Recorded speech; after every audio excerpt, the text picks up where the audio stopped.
Roman Reigns. What can we possibly say about this man that the wise man, Paul Heyman, hasn't already said a million times? There was a rough start to Reigns' main event push years ago, pre-pandemic, with fans, mainly just male fans of a certain age, rejecting the WWE put him on a pedestal plan for the big dog. Yes, a post-Shield Roman Reigns didn't click with everyone. He clicked with a lot of people, but not everyone. Yeah, there was a lot of divisiveness within the WWE fan base about Roman Reigns then. But the Roman Reigns we got during the pandemic, the same Roman Reigns that pulled himself out of the no fans WrestleMania 36 main event, that Roman Reigns who reintroduced himself would go on to become the Darth Vader of modern pro wrestling. With Paul Heyman at his side and then eventually the bloodline faction of his own family members, Reigns captured both the WWE World Championships and went on an unprecedented title reign which saw him smash through his competition,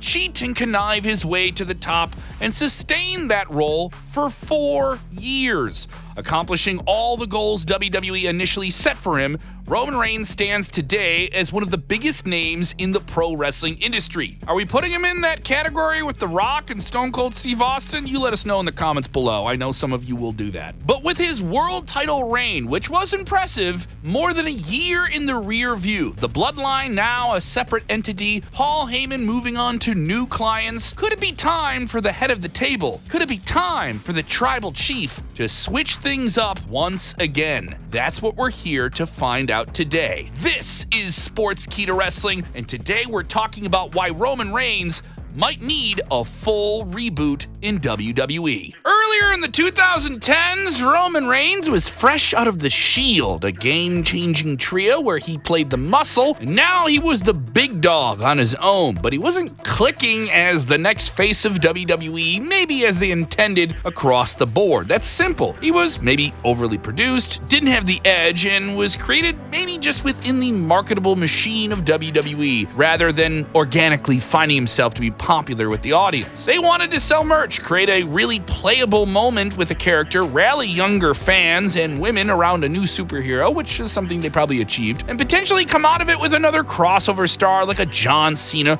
or The Rock before him. Some fans were very vocal in their disapproval, and they weren't having it. The manufactured nature of the big dog was obvious from the get-go in the promos that WWE would have him cut. Maybe scripted within an inch of their lives, they didn't really live off the page. Roman Reigns would awkwardly deliver some of the worst howlers in the history of wrestling. His higher-ups backstage were likely patting themselves on the back for great work. And they'd done the promo and blah blah blah. He had to say lines like donkey dung for brains and suffering succotash, son, and his magic beans promo from his feud with the Big Show. This is my yard. I will believe that again and again. These are things that maybe worked for a little bit, but they didn't really work for the long road of being a wrestler on TV that much. These promos were either bland and lifeless or simply just way off the mark. It also caused Roman Reigns, as we mentioned, to have a real disconnection with a good chunk of the audience. He was less the big dog and more like Vince McMahon's show poodle. I didn't write that, someone else did. If you love dogs, don't get mad at me. If you are barking up the big dog fandom tree and you loved the big dog, please get in the comments and let us know why you loved big dog Roman Reigns. Arf, arf, arf. It just felt like Roman Reigns was getting a better shot consistently than other fan favorites like the technical wrestling great Bryan Danielson, Daniel Bryan, Bray Wyatt,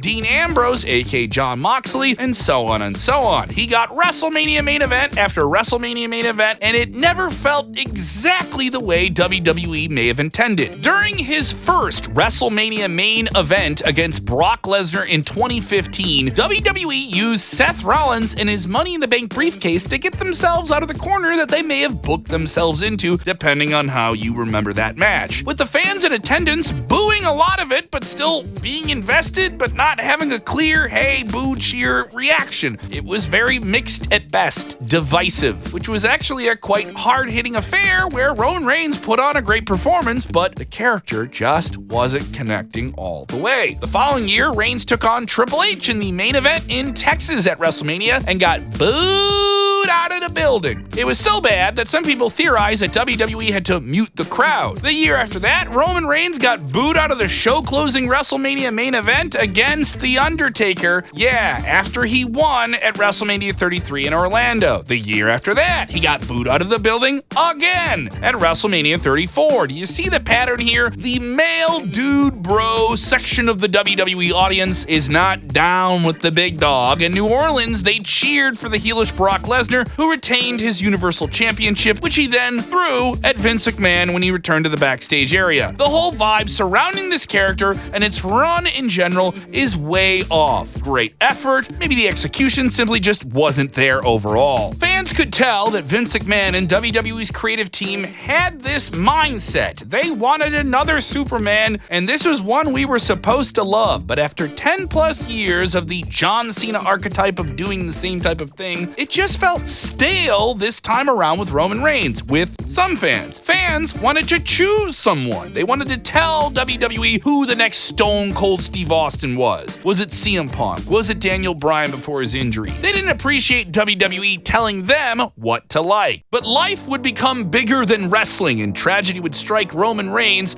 and fans across the world would feel sympathy for him, even if they weren't fans of him as a wrestler. He once again found himself battling leukemia for the second time in his life, which he had conquered earlier in his life as a younger man. This saw him written off TV while he embarked on the road to recovery. When he returned, WWE fans were delighted to see him back, happy that he was alive and kicking, and Superman punching his way through the ranks of WWE once again, doing what he loved once again. They were still widely unimpressed exactly with the character, but this showed above all that their gripe was never the man behind the character. It was simply a case of bad writing, bad booking, brother. And during the very confusing and stressful times of the COVID-19 pandemic that saw Roman Reigns, with his health issues, shelter in place, keeping him off TV for a significant time, as WWE went into a no-fans presentation at the Performance Center, well, people felt for him in that case as well. Real-life illnesses, complications, injuries, and other issues. 6 years of questionable presentation on television. Who couldn't feel for the hardworking man behind the pro wrestler Roman Reigns? We were ready to embrace him when he returned. Luckily, WWE was ready to embrace something else with Roman Reigns. A full reboot. When Reigns returned sporting a shirt that read "Wreck everyone and leave," he wrecked everyone and left. And soon was doing just that with a full endorsement of a new, conniving mastermind over his shoulder, Paul Heyman, a man who had been so integral to the success of stars like Brock Lesnar and others in the past. With Heyman as Roman Reigns' mouthpiece and creative engine, the tribal chief was born. Yes, filled with hubris, believing he was a god amongst men, and certainly a god amongst his own family, and soon the Universal Championship would come along with it, and an early version of main event Jey Uso, who was beaten into submission and servitude, later being joined by Jimmy as the OG Bloodline. Instead of being one-dimensional and a super positive human action figure talking about how he's a big dog like this and a big dog like that, it was something new, something different, and something with depth.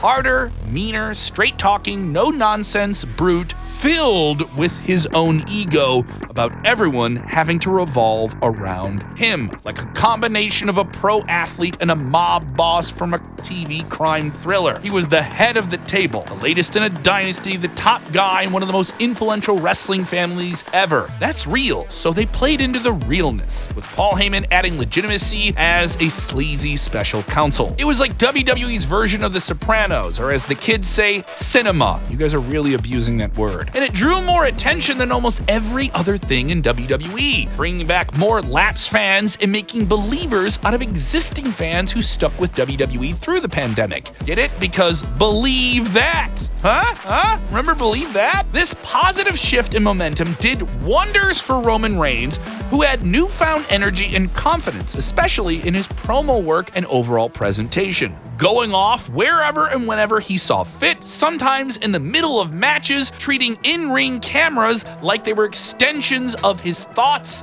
and his completely unhinged ego. Between 2020 and 2024, Roman Reigns did the unthinkable. He became the biggest star in pro wrestling. Rather than simply the man WWE wanted, he became something much, much more. The biggest star you could imagine that he was supposed to be this entire time. That brings us to the title of this video. Wow, thank you for your patience to get here. It's important to build that all up till we see this, the reason why Roman Reigns needs another reboot. Quite simply, he's got only a handful of things he could keep doing and pursuing as the tribal chief. Aside from that possible long sought after dream match against The Rock, or maybe some type of new showdown with Jacob Fatu for their tribal dominance to see who is the one true tribal chief in their family, that has some marquee value to it. It is something that you could explore. However, The Rock isn't around at a time of recording right now. Jacob Fatu could do without running into the face of WWE, someone who's clearly more popular than him. Given his very limited appearances in the years of late, WWE may actually be in a very tough spot to find something new to do with the current version of Roman Reigns in 2025. What if, hear us out for a moment, WWE gave Roman Reigns a new everything? I mean everything. Across the board. New music, new ring gear, new merchandise, new presentation, new attitudes, new moves, maybe even a new moniker. He can keep the Ula Fala, not reject his past, but set up those matches with his family members down the line, and we can get more tribal chief once it's cool, because, yeah, that's still something we want. This would keep Roman Reigns fresh, though, maintaining fans' current feelings towards him rather than turning him into a character that becomes stale and a parody of other things he did at bigger points in his career, and no longer being associated with Paul Heyman. Now, if you're freaking out while we're saying this, and you've watched this video long enough, please let us know. Please profess your freak out. Other top superstars, though, have utilized gimmick overhauls to great effect throughout their careers, giving them more creative longevity. The likes of Chris Jericho, Bray Wyatt, Sting, CM Punk, Hulk Hogan are all good examples of changing their music, changing their presentation, changing their role in the greater cast they played into overall, giving them more benefit and utility to the other people they performed with. In this case, it might be beneficial to keep Roman Reigns off TV for an extended period of time. You can only use him now and then, so when you use him, you gotta be ready to do something big. Enough time to keep people speculating, and WWE fans are gonna do that a lot, but they're gonna do it the longer he isn't there. WWE doesn't want to give Roman Reigns a complete overhaul. They could at least make some significant change to his character, simply in the interest of storytelling. And we know, some of you are like, but my tribal chief, how dare you not acknowledge my tribal chief? Yes, if it ain't broke, then why are you trying to fix it? And we know, not all massive changes to big-name characters always go over to a great level. It's a risk. Stone Cold Steve Austin turning heel at the main event of WrestleMania 17, probably the best example of that. But while the tribal chief, the head of the table, the God mode version of Roman Reigns, you've all heard it before, it is far from broke, it is creatively stagnant in the current WWE landscape, given that he's already beaten everyone during his generational run as the undisputed Universal Champion. Even if it's something as simple as making Roman meaner, maybe even aligning him with The Rock. I know, crazy idea. And if they really want to start pissing people off, they give him some entrance music from someone like, I don't know, Travis Scott. It would elevate Roman further and give him a close association with the biggest name in the industry, even more than he already has as a member of the same family. Though fans cheer the tribal chief now, that may be, but because they loved him so much as a heel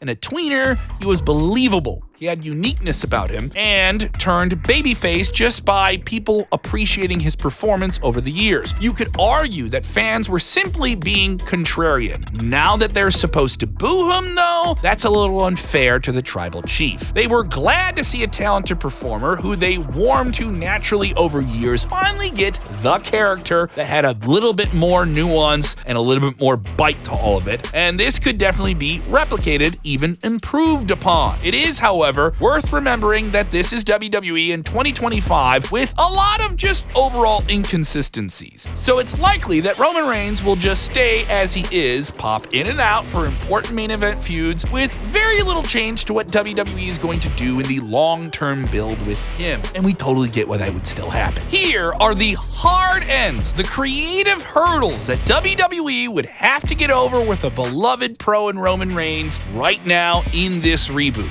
And you can answer them for us in the comments below. You've watched this far. Can a Roman Reigns come back now, winning a world title, top what he did before as a record-breaking world champion? Likely, in our eyes, no, because that was really special, and it doesn't seem like Roman Reigns has anything in the tank anymore to have that kind of run if he's going to be, moving and transitioning into a Hollywood acting career and being a featured player for WWE like he kind of already is. Hell, if we're wrong here, sure, we're wrong, but we're just laying out the logic. Is he going to be able, as a part-time babyface star with no faction of goons to support his character's influence when he's not showing up on SmackDown or Raw, was that going to work as a babyface? No. Doing the Bloodline in reverse is not going to be a fresh version of the Bloodline, and it would have the equity of a lot of different TV characters and TV time, and maybe that isn't going to click either. They've already done the Bloodline reunion too. We can get another one, but that, I don't know. We get it. A lot of you love Roman. A lot of us love Roman because he's proven himself again and again.